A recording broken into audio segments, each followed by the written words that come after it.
যদি আপনি নিজের জীবনে প্রকৃত বন্ধু নির্বাচন করতে চান তাহলে তার আগে দর্পণ আর ছায়া এই দুইয়ের বিশেষত্বর বিষয়ে জানাটা অত্যন্ত প্রয়োজনীয়।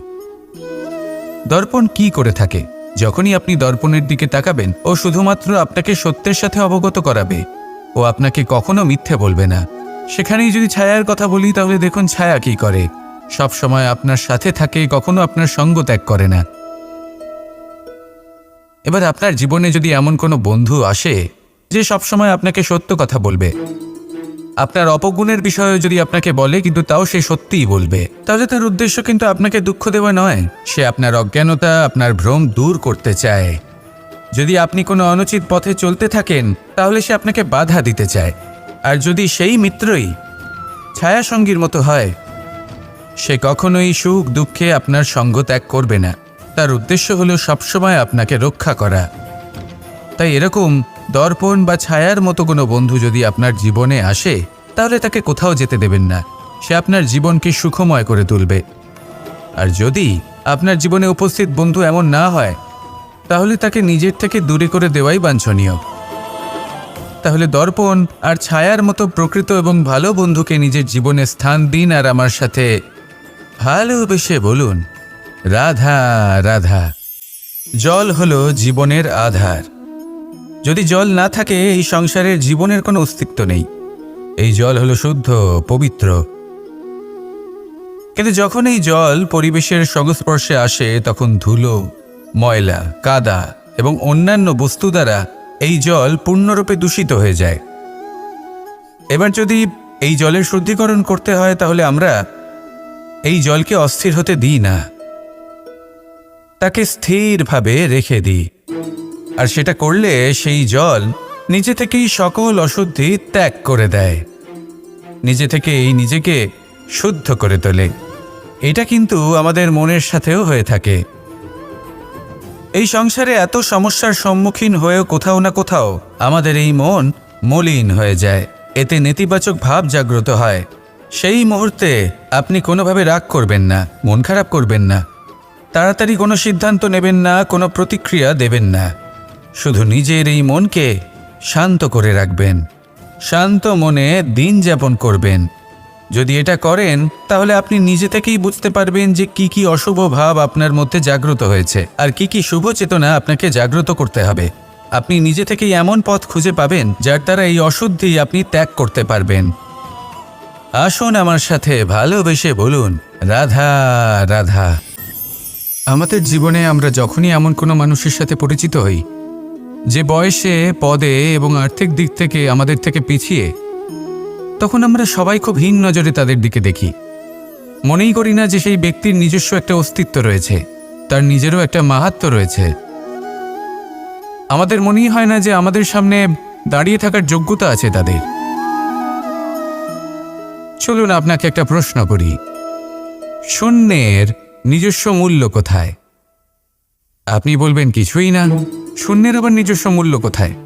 কিন্তু যখন এই শূন্যই কোনো সংখ্যার সাথে এসে যুক্ত হয়ে যায়, কোনো অঙ্কের সাথে এসে যুক্ত হয়ে যায়, তখন তার মূল্য অনেক গুণ বৃদ্ধি পায়। অর্থাৎ এই শূন্যের মূল্য অবশ্যই আছে।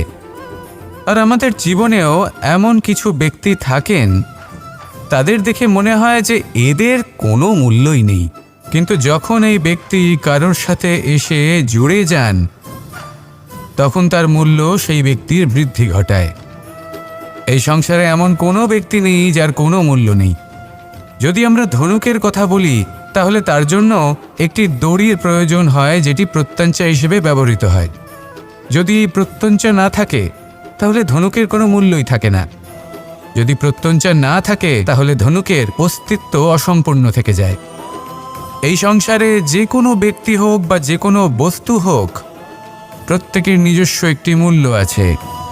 তার সম্মান করুন, সামনে অগ্রসর হন আর আমার সাথে ভালোবেসে বলুন, রাধা রাধা। খুব বড় একটা প্রশ্ন করতে চলেছি, এই সংসারের সব থেকে বেশি সুখী কে? এবার কেউ বলবে সেই ব্যক্তি যিনি সব থেকে বেশি ধনী, যার কাছে সব থেকে বেশি ধন আছে, আভূষণ আছে, স্বর্ণ আছে। কেউ বলবেন কোনো রাজ্যের রাজা, কারণ তিনি শাসন করতে পারেন, তার আদেশ ছাড়া কোনো কাজ সম্ভব নয়, ইত্যাদি ইত্যাদি। এর উত্তর যদি আমি দিই, তাহলে এটুকুই বলবো, সংসারের সবথেকে সুখী ব্যক্তি হলেন তিনি যিনি সন্তুষ্ট। তার কাছে সন্তোষরূপী ধন আছে, যা তাকে সুখী রাখে। এবার এই সন্তুষ্টি সেটা কিভাবে আসে জীবনে? এটা আসে ধৈর্যের কারণে। ধৈর্যের এই অনুভূতি অত্যন্ত শক্তিশালী। এই ধৈর্যই কিন্তু আমাদের ধরিত্রীকে ধরিত্রী মাতা করে তোলে, কারণ ধরিত্রী মাতা ধারণ করেন, সহ্য করেন, ধৈর্য ধরেন এবং নিজের কর্ম করতে থাকেন। সেটা ধৈর্যই ছিল মাতা সীতার মধ্যে, যা রাবণের অন্ত করে দিল। এই ধৈর্যের কারণেই নারায়ণ কূর্ম অবতার ধারণ করেছিলেন, বড় একটা পর্বতকে পৃষ্ঠে ধারণ করেছিলেন এবং সমুদ্র মন্থনকে সম্ভব করেছিলেন। সেই জন্য সর্বপ্রথম মনের মধ্যে ধৈর্যকে নিয়ে আসুন। এই ধৈর্যই আপনাকে সন্তুষ্টির পথে নিয়ে যাবে, আর এই সন্তুষ্টি আপনাকে লোভ, মোহ এবং লালসার পথ থেকে দূরে নিয়ে সুখের পথে নিয়ে যাবে।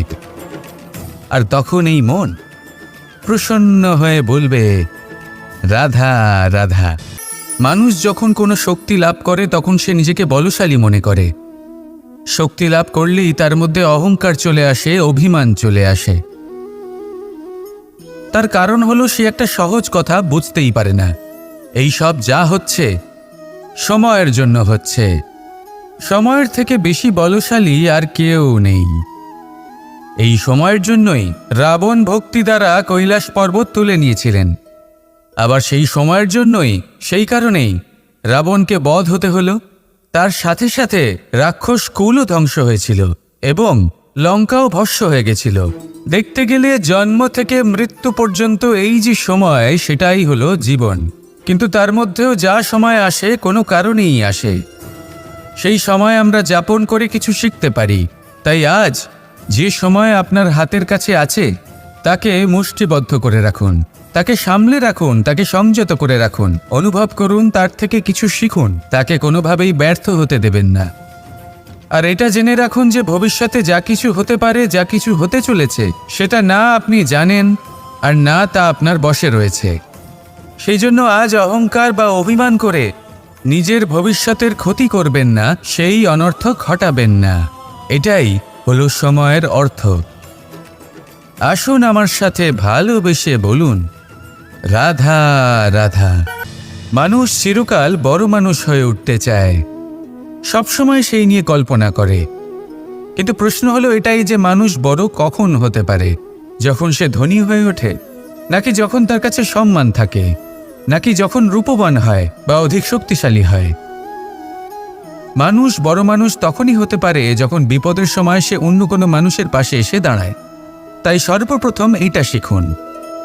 হয়তো এই জন্যই হনুমান শ্রীরামের কাছে এতটা বড়, আর হয়তো এই জন্যই বলরাম দাদা আমার কাছে এত বড়। যদি আপনিও জীবনে বড় হয়ে উঠতে চান, তাহলে কারোর সাথে তার দুঃখের সময়, তার সংকটের সময় তাকে সঙ্গ দিন আর পাশে এসে দাঁড়ান। এই মন প্রসন্ন হয়ে বলবে, রাধা রাধা। প্রারম্ভ শূন্যের দ্বারা হয়ে থাকে, তা সে ব্রহ্মাণ্ডই হোক, পৃথিবীই হোক, আদি ইত্যাদিই হোক। সবাই নিজের অস্তিত্ব শূন্য থেকে লাভ করে। এই শূন্য যার নিজের কোনো অস্তিত্ব নেই, কিন্তু সে সকলকে অস্তিত্ব দান করে থাকে। আমাদের এই শূন্যের মতো হতে হবে। যে আমাদের সাথে যুক্ত হবে তাদের অস্তিত্ব অনেক বেশি প্রখর হবে, বিশাল হবে, শ্রেষ্ঠ হবে। কিন্তু যেই আমরা তাদের থেকে দূরে যাব, তারা আমাদের উপস্থিতির আভাস পাবে, আমাদের গুরুত্ব বুঝতে পারবে। শূন্যই হলো সূত্রপাত, শূন্যই হলো সমাপ্তি। শূন্যকে কেউ যতই ছোট মনে করুক, কিন্তু এই শূন্য অত্যন্ত গুরুত্বপূর্ণ। তাই এই শূন্যের মতো হয়ে উঠুন আর আমার সাথে ভালোবেসে বলুন, রাধা রাধা।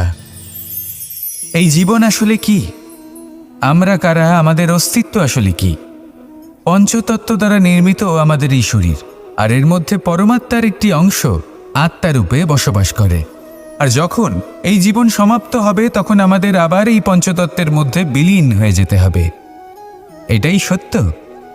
এবার অনেক মানুষ আছেন এমন অনেক চেষ্টা করতে থাকেন এমন কর্ম করার যাতে এই সংসার তাদের চিরস্মরণীয় করে রাখবে। কিন্তু এই জীবন আসলে কি? সেই সময় যখন আমরা নিঃশ্বাস নিই, আমাদের হৃদস্পন্দন হয়, আমরা যে মুহূর্তগুলো যাপন করি, এবার এই মুহূর্তগুলিতে আমরা কি করব সেটা অত্যন্ত গুরুত্বপূর্ণ। আমরা কি অহংকার করব নাকি পরোপকার করব? এই সৃষ্টিকে বেঁধে রাখার চেষ্টা করব নাকি নিজেকে উন্নত করে তোলার চেষ্টা করব? এটাই শিক্ষা যে বল হোক বা কায়া, এর প্রতি আমাদের না অহংকার করা উচিত আর না মোহ। শুধু প্রত্যেকটা মুহূর্ত প্রেমময় হয়ে বাঁচুন আর ভালোবেসে বলুন রাধা রাধা। প্রয়াস, পরিশ্রম, এই শব্দগুলি শুনতে হয়তো ছোট মনে হয়, কিন্তু এর মূল্য অনেকটাই অধিক। এবার প্রয়াসও কিন্তু দুই ধরনের হয়। একটা প্রয়াস তাই যা আমরা নিজের মন থেকে, অন্তর থেকে সমগ্র শক্তি দিয়ে করার চেষ্টা করি। এবারে এই প্রয়াস প্রচেষ্টার নামান্তর। কিছু প্রয়াস এমনও হয় যেমন দ্রুত ক্রীড়া খেলা। মানুষ বলেন আজ একটু প্রয়াস করি, একটু দ্রুত ক্রীড়া খেলেই দেখি, যদি বিজয়ী হই তবে ভালো ব্যাপার, যদি না হই তবে আর কখনো খেলবো না। এটাও কিন্তু প্রয়াস, কিন্তু এই প্রয়াস পরিশ্রম নয়। পাণ্ডবদের দেখুন, ওনারা যখন পরিশ্রম করেছিলেন তখন খাণ্ডবপ্রস্থকেও ইন্দ্রপ্রস্থ বানিয়েছিলেন। দ্রুত ক্রীড়া খেললেন, সেই মুহূর্তেই ইন্দ্রপ্রস্থ হারিয়ে ফেললেন। পরিশ্রম করলেন, সগৌরবের রাজা হলেন। দ্রুত ক্রীড়া খেললেন, তখন এক মুহূর্তে রাজা থেকে নিঃস্ব হয়ে গেলেন। সারমর্ম এটাই যে দ্রুত ক্রীড়া কখনো কখনো আপনার মিত্র হতে পারে, কখনো সে আপনাকে বিজয়ী করতে পারে, কিন্তু প্রয়াস এবং পরিশ্রম যখন একসাথে মিলিত হয় তখন তা সর্বদাই আপনার সাথে থাকে। প্রয়াস করতে থাকুন, পরিশ্রম করতে থাকুন, আর আমার সাথে ভালোবেসে বলুন রাধা রাধা। আমি এইভাবে প্রত্যেক দিন নিজের সাথে কিছুটা সময় অতিবাহিত করি, সুচিন্তা করি, কারণ আমি এটা মনে করি যে আমার প্রতিদ্বন্দ্বী অন্য কেউ নয় বরং আমি নিজেই। আর আমি চেষ্টা করি যে আমি যেন নিজেকে নিজের থেকে বেশি শ্রেষ্ঠ করে তুলতে পারি। তাই প্রতিদিন আমি আকলন করি নিজের কর্মের, যে কাল আমি কি উচিত করেছি কি অনুচিত করেছি, যে ভুল আমি করেছি তা আজকে কি করে শুধরে নিতে পারি। যে শ্রেষ্ঠ কর্ম আমি কাল করেছি আজও সেই শ্রেষ্ঠ কর্ম আমাকে করতে হবে। শুধু এই প্রক্রিয়াতেই আমি নিজেকে শ্রেষ্ঠ ব্যক্তি, শ্রেষ্ঠ রাজা, একজন শ্রেষ্ঠ পিতা, পুত্র করে তুলি। এইভাবেই আমি একজন শ্রেষ্ঠ মানুষ হয়ে উঠি। আপনিও এই কথা মনে রাখবেন যে আপনার প্রতিস্পর্ধা অন্য কারোর সাথে নয় বরং নিজের সাথে। তাই নিজের কর্মের আকলন করুন, নিজের মধ্যে যে দোষ আছে তা ত্যাগ করুন, নিজেকে শুধরে ফেলুন। এই মন সবসময় সুপ্রসন্ন থাকবে এবং লক্ষ্য প্রাপ্ত করে বলবে রাধা রাধা। কখনো কোনো পাখিকে দেখেছেন? যখন সে প্রথমবার উঠতে চেষ্টা করে সে বাসা থেকে মাটিতে পড়ে যায়, কিন্তু সে হার মানে না, চেষ্টা করতে থাকে, করতেই থাকে, ডানা ঝাপটাতে থাকে, আর তারপর সে উড়তে শেখে।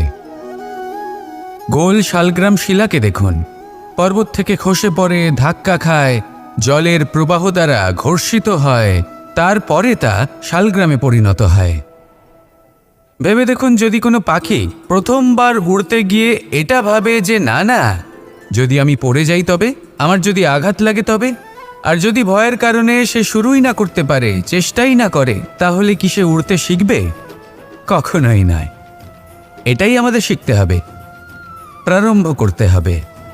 তা অত্যন্ত গুরুত্বপূর্ণ। যখন আমরা কিছু শুরু করি তখন ভয় করে, কিন্তু যদি এটা না করেন জীবনে কখনো সামনে এগোতেই পারবেন না। হতেই পারে প্রারম্ভ করার পরে আপনি পড়ে যাবেন, বারবার নিচে পড়ে যাবেন, কিন্তু যদি নিরন্তর চেষ্টা করতে থাকেন তাহলে একদিন না একদিন আপনি অবশ্যই সফল হবেন। এই শুরু করাটাই সব থেকে বেশি কঠিন। এর দ্বারা ভয়ভীত হবেন না। আসুন আর আমার সাথে ভালোবেসে বলুন, রাধা রাধা। এই সংসারে নির্মাণের বিষয়ে জ্ঞান লাভ করার পূর্বে ধ্বংসের বিজ্ঞান বুঝে নেওয়াও খুব প্রয়োজনীয়। যখনই আমরা ব্যায়াম করি তখন কি হয়? আমাদের পুরনো মাংসপেশি নষ্ট হয়ে যায় এবং সেই মাংসপেশির স্থানে আমরা নতুন মাংসপেশির নির্মাণ করে থাকি। যেমন একটা নতুন ইমারত গড়ে তোলবার পূর্বে পুরাতন ইমারতকে ভঙ্গ করে দিতে হয়, তবেই তো সেই স্থান সজীব হবে, ঠিক কিনা? এবারে জ্ঞান এবং বিজ্ঞান ছাড়াও এমন কিছু আছে যা কিনা অত্যন্ত গুরুত্বপূর্ণ। তা হলো সীমা পার করে যাওয়া। এই যে সীমা, এই যে নিয়ম, তা মানুষের জন্যই বানানো, তাকে নিয়ন্ত্রণ করার জন্য তৈরি করা হয়েছে। এমন অনেক সীমা, এমন অনেক নিয়ম মানুষের জন্য অত্যন্ত মঙ্গলকারী। কিন্তু কিছু এমন সীমা আছে, কিছু এমন নিয়ম আছে যা মানুষের লঙ্ঘন করে যাওয়া অতি আবশ্যক। যতক্ষণ না এই সীমা লঙ্ঘন করছেন, নিজের নতুন অস্তিত্বকে খুঁজেই পাবেন না, সেই স্থানে পৌঁছতেই পারবেন না যেখানে সংসার তাকে চিরস্মরণীয় করে রাখবে। সেই জন্য জীবনে যাই করবেন, সীমা অতিক্রম করে যান। যদি পরিশ্রম করেন তাহলে সীমা অতিক্রম করে পরিশ্রম করুন। যদি লক্ষ্যের দিকে অগ্রসর হন তাহলে সীমা অতিক্রম করে অগ্রসর হন। কোনো সীমারেখা যাতে না থাকে, সেই সর্বোচ্চ স্থান দেখুন এবং অগ্রসর হন। এই সংসারে অগ্রসর হওয়ার জন্য এই সীমারেখা বুঝে নেওয়া এবং তা অতিক্রম করার জ্ঞান লাভ করা প্রয়োজনীয়। আসুন আমার সাথে ভালোবেসে বলুন, রাধা রাধা। জ্যোতিষ একটা বিদ্যা, এ হলো একটা বিজ্ঞান। যে নক্ষত্র দশায় আপনি জন্মগ্রহণ করেছেন, যে স্থানে আপনার জন্ম হয়েছে, এগুলো আপনার জীবনের দিশা স্থির করার ক্ষেত্রে গুরুত্বপূর্ণ ভূমিকা পালন করে। কিন্তু যে রাশিতে আপনি জন্ম নিয়েছেন আর আপনার যা নাম স্থির হয়েছে, সেটা আপনার ভবিষ্যৎ নির্ধারণ করবে তা আবশ্যক নয়। রা দিয়ে রাম এবং রা দিয়ে রাবণ, এই দুজনের রাশি সমান ছিল, কিন্তু একজন নিজের শক্তির দুর্ব্যবহার করলেন। স্বর্ণ লঙ্কার অধিপতি রাবণ, চতুর্দিকে বিজয়ী হওয়া সেই ব্যক্তি নিজের পতনের সম্মুখীন হলেন। শ্রীরাম রাবণকে বধ করলেন। শ্রীরাম, যিনি নিজের কর্ম দ্বারা, নিজের পরিশ্রম দ্বারা ঈশ্বর উপাধি লাভ করেছিলেন, 14 বছরের বনবাস ভোগ করলেন, আর যখন বিপদে পড়লেন তখনও নিজের রাজ্যের সাহায্য নিলেন না। বনের মধ্যে নিজে বানর এবং ভাল্লুকদের নিয়ে একটি সেনাবাহিনী গড়ে তুললেন এবং রাবণকে তার কুকর্মের শাস্তি দিলেন। তাই সর্বদা এটা মনে রাখবেন, আপনার খ্যাতি, আপনার ভবিষ্যৎ আপনার কর্ম নির্ধারণ করে, আপনার রাশি নয়। তাই সবসময় শ্রেষ্ঠ কর্ম করুন আর আমার সাথে ভালোবেসে বলুন, রাধা রাধা। প্রজাপতি দেখেছেন? কি সুন্দর হয়, তাই না? এই প্রজাপতি, ওদের দিকে তাকালে নিজের অজান্তেই নিজের মুখে হাসি ফুটে ওঠে। কিন্তু এই প্রজাপতি জন্ম থেকেই এমন দেখতে হয় না। জন্ম থেকে এদের কাছে ডানা থাকে না, এরা উড়তেও পারে না। যখন একটি প্রজাপতি জন্ম নেয় তখন প্রথমে ডিম অবস্থায় থাকে সে। আস্তে আস্তে সেই কবচ সে ভেঙে ফেলে, খুব পরিশ্রম করতে হয় তাকে। তারপর কীটের আকার ধারণ করে সে চলতে থাকে, অনেক কষ্ট সহ্য করতে হয়, অনেক পরিশ্রম করতে হয়। তারপর তার রূপ বদলে যায়, তারপরে তার ডানা গজায়, তারপরে সে উড়তে পারে। এই নিরন্তর পরিশ্রমই সাফল্যের মূল মন্ত্র হয়। কখনো কখনো প্রতিভাও কম পড়ে যায় যদি নিরন্তর পরিশ্রম না করা হয়, যদি সমর্পণের ভাব মনে না থাকে, দৃঢ় নিষ্ঠা না থাকে। আর কখনো কখনো সেই ব্যক্তি যার মধ্যে বিশেষ প্রতিভা থাকে না, সেই ব্যক্তি নিরন্তর পরিশ্রম করে, নিজের মনে সমর্পণের বোধ জাগিয়ে তোলে, দৃঢ় নিষ্ঠার সাথে কর্ম করে আর সাফল্য লাভ করে। সেই জন্য আপনি জীবনে যেখানেই পৌঁছে যান না কেন, নিরন্তর পরিশ্রম করতে থাকুন। তবেই আপনার ভবিষ্যৎ রঙিন প্রজাপতির মতন গগনচুম্বী হবে।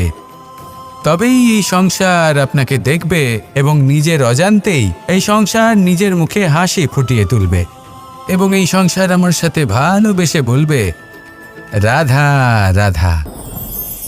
আপনি কখনো কাউকে পর্বতে আরোহণ করতে দেখেছেন? বা আপনি কখনো নিজে কোনো পর্বতে আরোহণ করেছেন? করে থাকলে আপনি এই বিষয়ে অবশ্যই জানবেন যে যখন আমরা শিখরের দিকে এগোই, ওপরের দিকে এগিয়ে চলি, তখন আমাদের একটু ঝুঁকে পথ চলতে হয়। তখনই আমরা সেই পর্বত আরোহণ করতে পারি। কিন্তু যে ব্যক্তি নিচের দিকে ফিরে আসছেন, তিনি কিন্তু ঝুঁকে চলেন না, তিনি দৃঢ়ভাবে সোজা হয়ে নিচে নামেন। এই ভারসাম্য বজায় রাখার এই খেলাতে সংসারের একটা সার লুকিয়ে রয়েছে। যদি আপনিও জীবনে উঁচুতে উঠতে চান, শিখরে পৌঁছতে চান, তাহলে আপনাকেও নত হয়ে বিনম্র হয়ে সামনে এগোতে হবে। সেখানে যদি আপনি বুক চিতিয়ে উদ্ধতভাবে অহংকার বোধ নিয়ে চলতে থাকেন, সেখান থেকেই আপনাকে নিচে নামতে হবে। কোনো ব্যক্তি তার বিনম্র স্বভাব দেখেই বোঝা যায় যে সেই ব্যক্তি সাফল্যের শিখর দেশে আরোহণ করছে নাকি নিচে তথা খাদের দিকে যাত্রা করছে।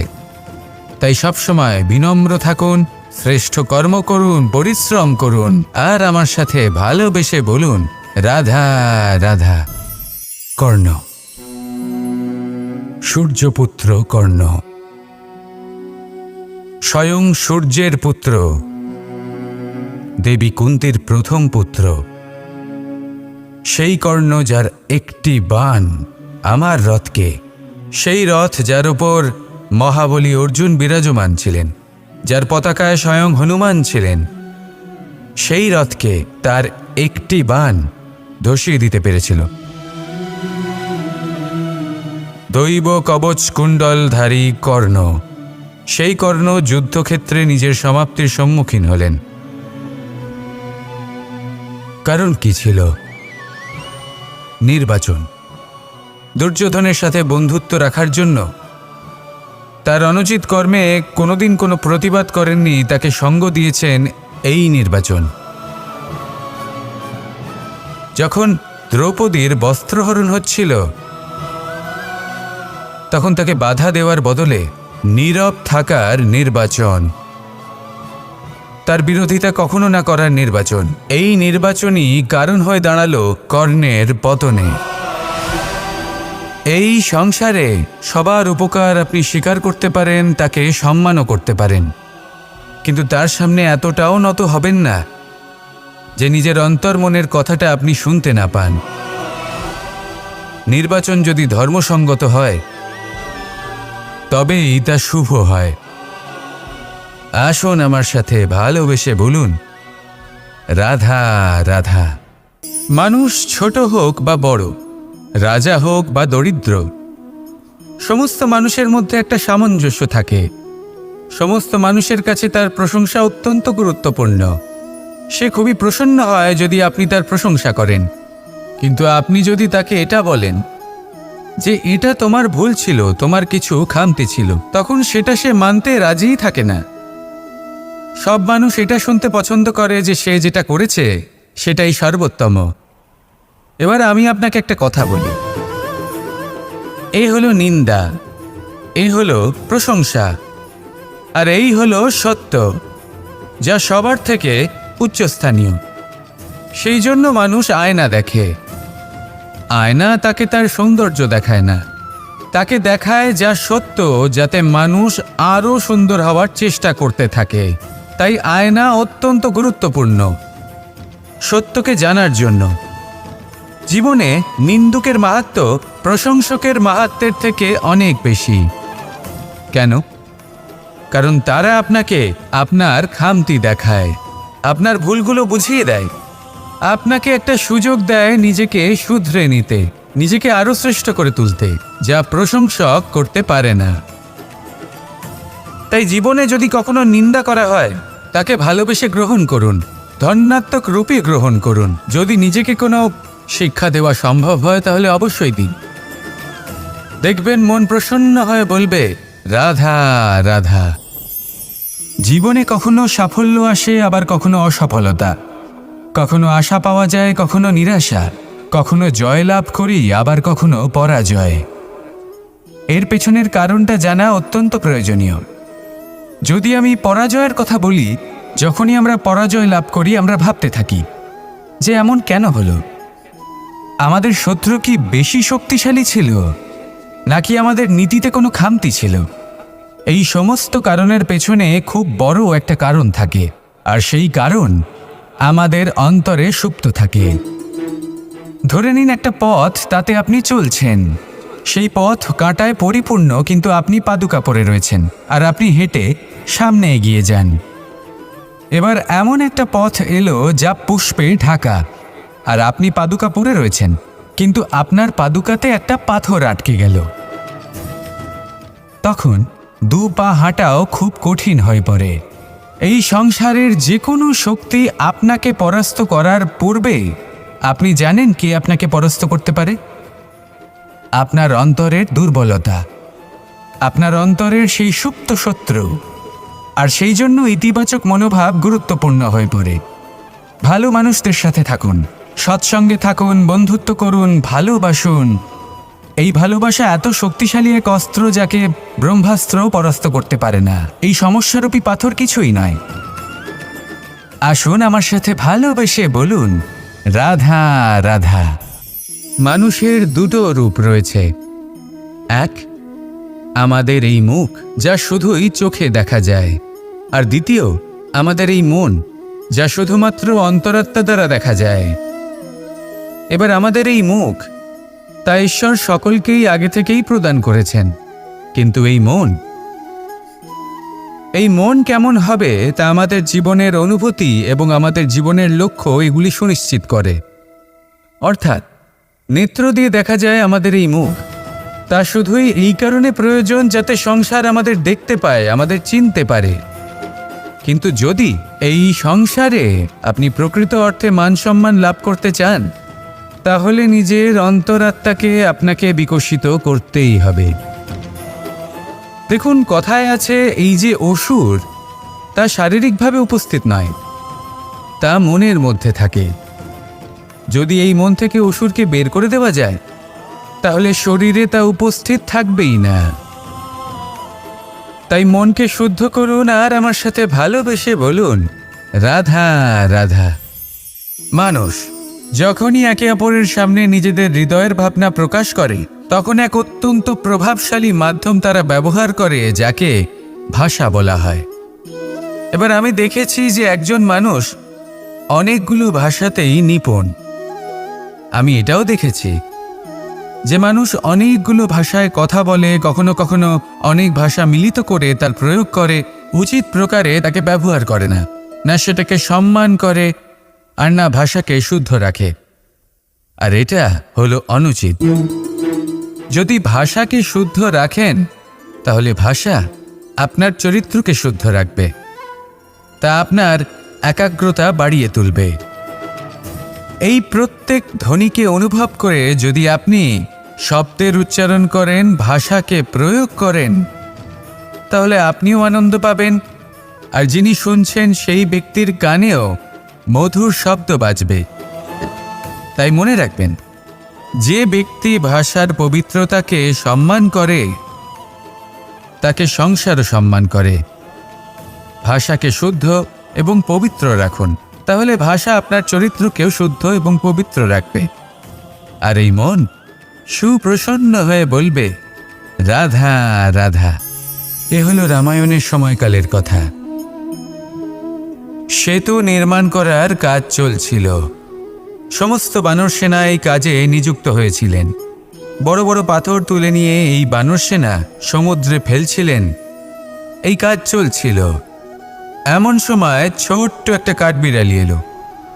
ছোট ছোট মাটির ডেলা হাতে নিয়ে সাগরের কাছে যাচ্ছিল, আর বড় বড় পাথরের পাশে রেখে দিচ্ছিল, যথাসম্ভব সেখানে রেখে আসছিল। সারা দিন ধরে সে এই পরিশ্রম করেই যাচ্ছিল। এবার শ্রীরাম তার এই কাজ দেখতে পেলেন। সেই ছোট্ট কাঠবিড়ালিটিকে নিজের হাতে তুলে নিলেন এবং অত্যন্ত ভালোবেসে তার পিঠে হাত বুলিয়ে দিলেন। কথায় আছে যে কাঠবিড়ালির পিঠে যে দাগ আছে, সেই 3টি দাগ এসেছে শ্রীরামচন্দ্রের 3 আঙুলের থেকে। যে কাজ আপনি করছেন তাতে সমস্ত শক্তি প্রয়োগ করুন, যতটা আপনার সামর্থ্য রয়েছে। যতটা আপনার প্রতিভা রয়েছে সম্পূর্ণভাবে উৎসর্গ করে দিন। ঠিক এমনভাবে কর্ম করুন। সেই কাঠবিড়ালি কিন্তু তাই করেছিল। সেই জন্য শ্রীরামের সাথে সেও সেই কাহিনীতে অমর হয়ে গেছিল। সম্পূর্ণ শক্তি প্রয়োগ করুন, সম্পূর্ণ সামর্থ্যের সাথে কর্ম করুন, কারণ এটাই হলো শ্রেষ্ঠ পথ কোনো কর্ম করার। আসুন আমার সাথে ভালোবেসে বলুন, রাধা রাধা। এই সংসারে যখন সাফল্যের পথে আপনি অগ্রসর হবেন, তখন আপনার পরিশ্রম, একাগ্রতা, সাহসের সাথে সাথে সমাজের মানসিকতাও সহ্য করতে হবে। প্রত্যেক ব্যক্তি কিছু না কিছু ভাবেন, কিছু না কিছু বলেন। কিছু মানুষ এমন আছেন যারা ভাববেন যে আপনি কিছুই করতে পারবেন না। তারা আপনার নিন্দা করবেন, আর এই নিন্দার কথা ভেবেই আমরা ভয়ভীত হয়ে পড়ি। সেই কারণে নিজেদের আশা, নিজেদের বিশ্বাস হারিয়ে ফেলি। এবার যদি সেই নিন্দার ভয়ে আমরা লক্ষ্যচ্যুত হই, তাহলে সেটা অনুচিত। সেই জন্য জীবনে শুধু পরিশ্রম করতে থাকুন, সামনে এগোতে থাকুন। যেই দিন আপনি আপনার লক্ষ্য লাভ করবেন, সেই প্রত্যেক ব্যক্তি যারা নিন্দা করছিলেন তাদের দৃষ্টি আপনা থেকেই পাল্টে যাবে, ঠিক কিনা? এই সংসারকে যা প্রাণ চায় তাই বলতে দিন। যদি আপনি কারোর কথা শুনতে চান, তাহলে নিজের অন্তরের কথা শুনুন। সেটাই আপনাকে উচিত পথে নিয়ে যাবে। সামনে অগ্রসর হতে থাকুন, পরিশ্রম করুন। এমন একটা দিন আসবে যেদিন এই নিন্দুক ব্যক্তিরা আপনার লক্ষ্যপ্রাপ্তির উদাহরণ সবাইকে দেবে। আসুন আমার সাথে ভালোবেসে বলুন, রাধা রাধা। মানুষ সুখী জীবনযাপনের প্রতি এতটাই অভ্যস্ত হয়ে পড়ে যে একটা ছোট্ট সমস্যা এলেই সে সবার থেকে সাহায্য চাইতে শুরু করে দেয়। সে সাহায্য লাভও করে এবং সেই সংকট থেকে সে বেরিয়েও আসে। কিন্তু এই সাহায্য কিছু মুহূর্তের, আর কিছু মুহূর্তের হলো এই দুঃখ। এই দুই মুহূর্তের সাহায্যের জন্য আজীবন আপনি তার কাছে ঋণী হয়ে থাকেন। আর মানবিকতার খাতিরে আপনার মনে কৃতজ্ঞতা জেগে ওঠে। আর সেই কৃতজ্ঞতা বোধ হলো যে আপনি কখনো সেই ব্যক্তিকে ছাপিয়ে যেতেই পারবেন না। সেই জন্য জীবনে সবসময় চেষ্টা করবেন নিজেকে প্রস্তুত রাখতে সেই সব সমস্যার জন্য, সেই সব বাধার জন্য যেগুলো আপনার জীবনে আসতে পারে। ততক্ষণ সাহায্য চাইবেন না যতক্ষণ না অন্য কোনো পথ না থাকছে। সাহায্য চাওয়া অনুচিত নয়, কিন্তু সাহায্য চাইলে এবং সাহায্য পেলে আপনি আজীবন কৃতজ্ঞ এবং ঋণী হয়ে থাকবেন। আর তারপর একদিন আপনি পরিবর্তন দেখতে পাবেন যে কিভাবে আপনি ছোট ছোট সমস্যার জন্য সাহায্য না চেয়ে বড় বড় সমস্যার সম্মুখীন হতে প্রস্তুত হয়ে গেছেন। এটাই হলো সংসারের নীতি। এটাই পালন করুন আর আমার সাথে ভালোবেসে বলুন, রাধা রাধা। এমন অনেক মানুষ আছেন যারা আমাকে ভগবানের পরিভাষা জানতে চান, যে ভগবান আসলে কি, তিনি কেমন। এবার দেখুন, ভগবান হোক বা আপনার স্বপ্ন হোক বা আপনার লক্ষ্য হোক না কেন, সেই লক্ষ্য তখনই পূর্ণ হয়, তখনই তাকে লাভ করা সম্ভব যখন আপনার দৃষ্টিভঙ্গি মঙ্গলময় হয়। যখন আপনি নিজে মনে করবেন যে আমি যেটা পেতে চাইছি তা শুভ। উদাহরণস্বরূপ, কোনো পাখিকে দেখুন, সে গাছের ডালে বসে এবং সেখানেই বিশ্রাম করে, কিন্তু পড়ে না। কেন? কারণ ওর বিশ্বাস যে যে শাখার ওপরে ও বসে আছে সেটাই হলো ওর বাসস্থান। যদি আপনি বিশ্বাস করেন তাহলে আপনি পাথরের মধ্যেও ভগবান দর্শন করতে পারবেন। আর যদি বিশ্বাস না থাকে, তাহলে যদি ভগবান সামনে দাঁড়িয়েও থাকে তবেও আপনার বিশ্বাস হবে না। তাই বিশ্বাস করতে শিখুন। এই বিশ্বাসের আধারেই আপনি সেই সব কিছু পাবেন যা আপনি পেতে চাইছেন। আসুন আমার সাথে ভালোবেসে বলুন, রাধা রাধা। গুরু, যিনি পথ দেখান, আমাদের জীবনে অত্যন্ত গুরুত্বপূর্ণ, অত্যন্ত আবশ্যক। কিন্তু কিছু মানুষ মনে করেন যে গুরুর কোনো প্রয়োজন নেই, কারণ এই সমগ্র জ্ঞান মানুষের অন্তরেই নিহিত রয়েছে। এবার প্রশ্ন এটাই, যদি সমস্ত জ্ঞান মানুষের অন্তরে নিহিত থাকে তাহলে গুরুর কি প্রয়োজন? আর যারা আজ পর্যন্ত গুরুকে মেনে এসেছেন তারা কি অনুচিত করেছেন? এর উত্তর আমি আপনাকে দেব একটা উদাহরণ দ্বারা। একটা কাঠ যা জ্বলনশীল। জ্বলনের ঊর্জা তার অন্তরে নিহিত রয়েছে, কিন্তু তার জ্বলনের জন্য বাইরে থেকে একটা অনুঘটকের প্রয়োজন হয়। এই অনুঘটকই হলেন আপনার গুরু। উত্তাপ যা একটা কাঠকে জ্বালাতে পারে, সেই উত্তাপ হলো গুরুর প্রচেষ্টা। যদি সেই গুরুই না থাকে, তার প্রচেষ্টাই না থাকে, তাহলে সেই সমস্ত জ্ঞান যা মানুষের অন্তরে নিহিত তা ব্যর্থ হয়ে যাবে। যদি আপনার সাথে আপনার গুরু থাকেন, আপনার পথ প্রদর্শন করেন, আপনার অন্তরের জ্ঞানকে বাইরে নিয়ে আসতে পারেন, তাহলে তাকে সম্মান করুন আর আমার সাথে ভালোবেসে বলুন, রাধা রাধা। असतो मा सद्गमय, तमसो मा ज्योतिर्गमय, মৃত্যুর্মা মৃতঙ্গময়। জ্ঞান সেটাই যা অসত্য থেকে সত্যের পথে চালিত করে। প্রকাশ সেটাই যা অন্ধকার থেকে আলোর পথে নিয়ে আসে। জীবন সেটাই যা মৃত্যু থেকে অমরত্বের পথে নিয়ে যায়। এবার এই তিনটে, জ্ঞান, জীবন এবং প্রকাশ, একই রকম। শূন্য থেকে এর উৎপত্তি হয় এবং আস্তে আস্তে আপনার জীবনে বিস্তার লাভ করে। এবার আমরা এটাই ভাবি যে কেমন করে এই তিনটিকে আগলে রাখা যায়। এর উত্তর হলো, এদের আগলে রাখার প্রয়োজনই নেই, ভাগ করে দিতে হবে। কোনো বৃক্ষকেই দেখে নিন, একটি বৃক্ষ অনেক বছর ধরে বেঁচে থাকে। কেন? কারণ সে ভাগ করে দিতে জানে। সে নিজের বীজ ছড়িয়ে দেয়, এই ধরিত্রীতে দেয়, সেই বীজ যা অঙ্কুরিত হয়ে এক নতুন বৃক্ষকে জন্ম দেয়। শুধু ছড়িয়ে দিয়ে একটি বৃক্ষ জীবন দান করতে পারে।